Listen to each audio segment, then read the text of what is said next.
Welcome back. We're wrapping up our current events panel. And again, join me is Russ Kuykendall and Peter Stock.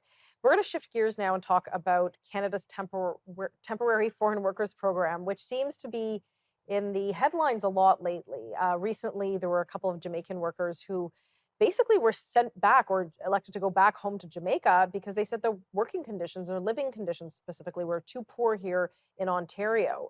And now lately, or recently rather, the UN has also come down with concern about our program here.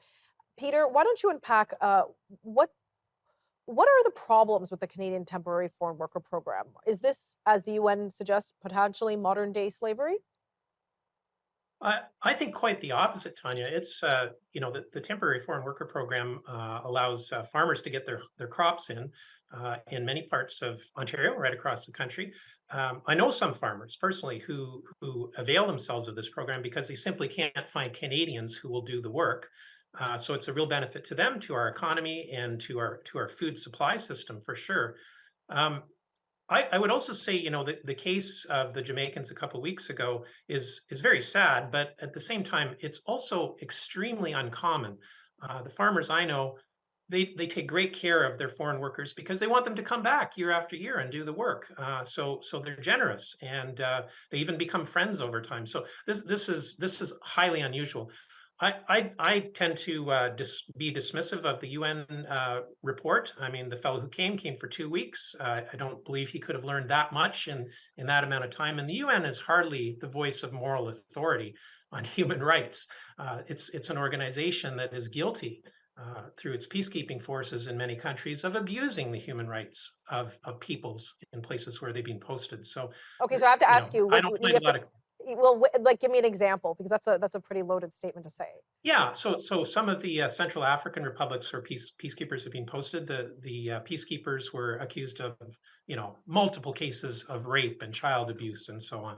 So this is well documented, and it's not denied by the UN. It's factual. So yeah, this is this is not the right organization to be taking instruction from. We have a mature justice system with Mhm. police and so on. And when crimes are committed in Canada, I believe for the most part, maybe other than auto theft, they tend to be dealt with appropriately.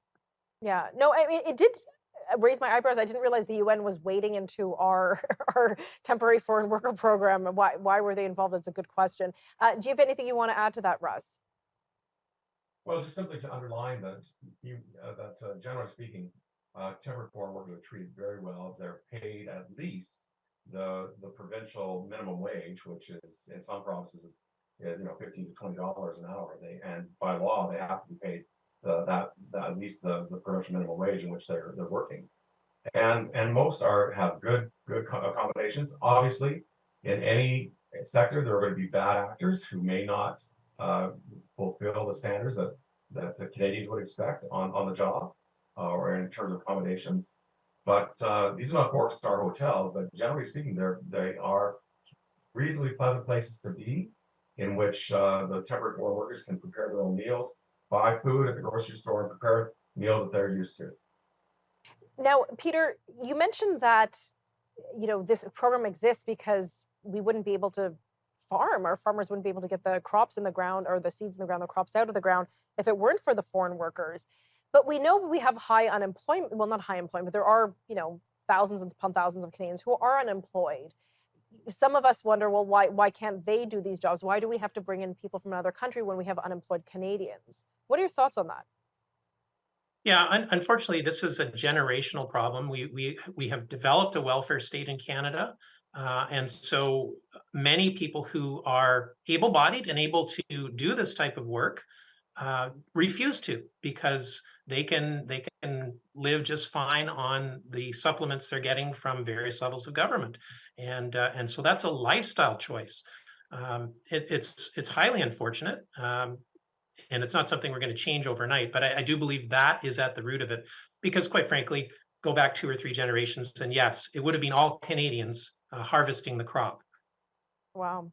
Well, lots to ponder there as we think about the future of the temporary foreign worker program. Definitely. Thank you both so much for joining me today and for all of your insights. Always a pleasure.